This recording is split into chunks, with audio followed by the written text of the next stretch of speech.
Welcome back, everybody. I know what you're thinking already just based on the screen. However, no, I'm not going to become one of those shitty channels that relies on repeatable weekly content like dev blogs and updates and flipping series and some other bullshit arbitrary locked Iron Man that really doesn't make any fucking sense. But I just thought it'd be cool, maybe, probably not, but you know, whatever, to go into this poll update. This is really not the best poll update to be starting this off with, but hey, whatever. Yeah, poll 67 updates and Hesidious improvements. Wowee. So, yeah, let's just go into this. It'll be interesting, I guess. As for everything else, it'll be kind of unique in how I do it, but whatever. Adjustments in pest control launch to let smaller games launch more often. So basically all that is smaller teams will be able to go into pest control more frequently. I don't see why that needs to be a thing. I guess whatever, if people want it. But just go to pest control, the world for pest control, and you should be fine. They enabled capes in Barbarian Assault. Now this is kind of interesting. The Barbarian Assault role icons are now put in the jaw slot. So I guess that was an item that took up the cape slot before, and now it doesn't take up the cape slot. So now you could take a cape into Barbarian Assault if you have like a Flare Cape or Infernal Cape. You could be flexing on the noobs in there too. Addition of weapon category to combat options interface. Now I actually like this. So here in the little picture that they give you in the update blog thingy, Crystal Albert Full, which is a pole arm, and now below the special attack and just here in this little area in the combat interface in general, it will show you what category that weapon is in. So Crystal Albert Full is a pole arm. I imagine if you had a dragon dagger on, it would say dagger category. I don't know what that would actually be in, since pole arm. I don't know, I guess I'd just call that an Albert, but I don't know. I don't know what's going on with that. The UK, England, I don't know. Alright, I probably just offended a bunch of people, because that's probably wrong. But whatever. Moving on. Prevent hunter traps from falling. Force closing interfaces. So basically, if you were in an interface, like you had your skills, a skilling guide thing open in game, and a box trap fell, it would close that, it would force it to close, and I guess like if you're talking to an NPC, like let's say you had a genie event and one of your things fell, it would close the interface of chatting, and I don't know if you'd still get the lamp or not, but apparently it was enough of a problem that they fixed that. However, that shouldn't be like a thing anyways. That just kind of seems like that should have been fixed a while ago. One-off payment for infinite wire teleports. Now this shit kind of pisses me off. I hate infinite teleport style things. You have to give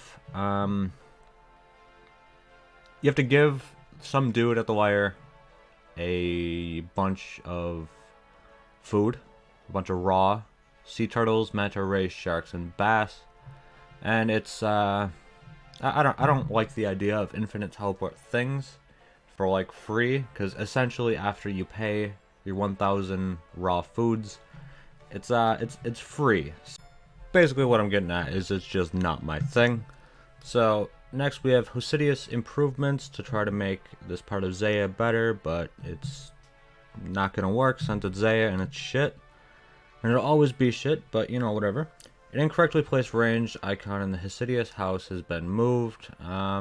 Basically just pretty minor stuff, to be quite honest. The Hesidious house agent no longer wanders outside of his house. Why can't I talk?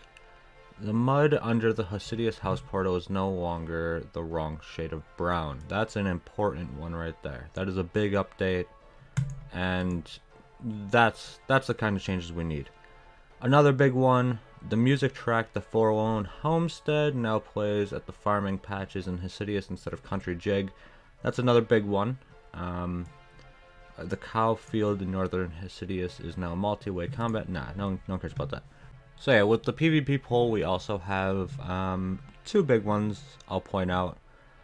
Or no, three actually. Should Wilderness Slayer task give you a chance of getting a key similar to Konar Slayer that will allow you to open one of the 2 chests located in the wilderness for loot? 84.9%, so that's a pass, and I don't think we need more keys things. I mean, it doesn't really matter. I don't mind it. It just seems kind of useless to me. They're not really the best, and you know, whatever. That'll make for some really annoying videos by a bunch of people, but you know, whatever. Should we clear a player's teleblock timer when the teleblocker dies as described in the blog? So basically, if someone teleblocks you and they die, your teleblock is completely lifted. I don't like this because, I mean, let's just say like a big clan is on you, or like let's just say a clan of like 6 people are on you, and then they have 1 teleblocker, and you, for some reason, that dude goes down.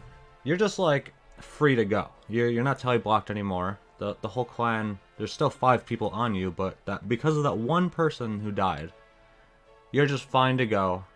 And it seems kind of stupid to me. I don't really understand it. I mean, whatever.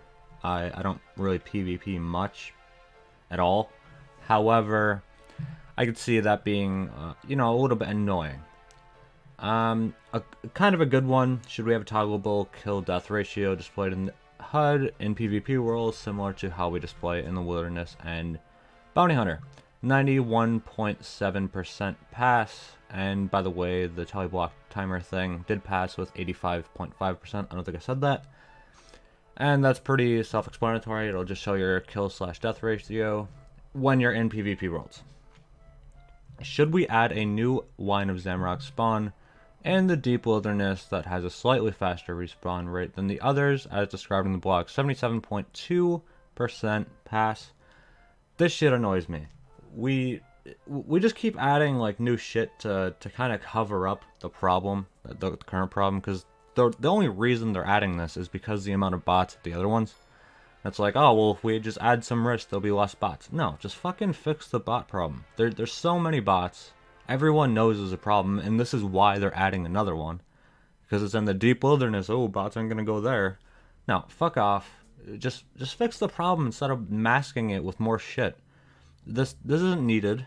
It's just gonna make the prices fucking drop even more, and there's just gonna be more bots because people are gonna be coming out of the other one to go to this new one because they know they're not gonna be bots there, and then there's just gonna be more bots at the other ones because now there's at least some more open space, and it's gonna become better for bots to fucking be the scavengers that they are, and they're just gonna keep making money. It's not fixing anything. It just makes it worse. In other news, there's a couple little things at the bottom here. I'm not going to go over any of them because they're pretty small, and I don't really give a shit. Maybe the Alchemica Hydra no longer spams you with your stun message. Wowee, that's great. Some grammar on the description of various gravestone has been corrected. That's a big one. That's really good. Some grammar in the blast dialogue has been fixed. A riddle clue now accepts deviant specters as well as aberrant ones. Okay. Good stuff. The slippers from beginner clues can now be taken to Entrana, and I don't know how to pronounce it, as they have no stats. So really, not much going on here today, but I just thought it'd be cool since I could now actually view it and go on the site in general, and maybe, I don't know, maybe you enjoyed it. I don't know. I did. So yeah, hopefully you did too. But yeah, peace.